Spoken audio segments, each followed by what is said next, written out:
Greetings, everyone. I'm History Dude, and thank you for joining me on our journey through time. In light of the recent holiday, I wanted to share 5 facts about Dr. Martin Luther King. Falling on Inauguration Day this year, Martin Luther King Day is bound to get lost in the mix. Number 1. King was named after the Protestant reformer Martin Luther. His father, Martin Luther King Sr., changed his name as well as his son's when he came back from a journey through the Holy Lands of different faiths. His newfound inspiration and respect for the original Martin Luther laid the groundwork for his son, King Jr., to be an important man in the church and later to a nation in crisis. Number 2. King skipped 2 grades and entered college at the age of 15 and was admitted to Morehouse College in 1944. In 1948, he graduated with a Bachelor of Arts in Sociology at the age of 19. President Mays introduced him to the Indian social reformer Mahatma Gandhi's teachings and his method of nonviolent protest. Kelsey, his favorite professor, set an example of what an ideal minister could be, someone who could combine the tradition of religion with the modern world's issues. Number 3.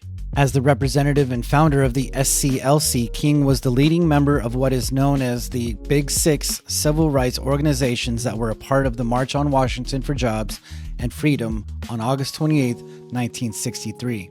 The event was a monumental success with over 250,000 participants taking to the streets of the Capitol in what would historically become the nation's largest political rally for human rights. This groundbreaking march is hailed as a catalyst for the passage of the world-changing Civil Rights Act of 1964.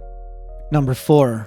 On October 14, 1964, thanks to his monumental work in leading nonviolent resistance against racial segregation, King became the youngest recipient ever to receive the Nobel Peace Prize. Although he was only 35 at the time, his activism work gained popularity due to his emphasis on peaceful protests and nonviolent social change. And number 5. From late 1965 through 1967, King expanded his civil rights efforts into larger American cities including Chicago and Los Angeles. He was met with increasing criticism and public challenges from young black power leaders. King's patient, nonviolent approach and appeal to white middle-class citizens alienated many black militants who considered his methods too weak, too late, and ineffective. Like many great leaders, his life was cut short by hatred and ignorance.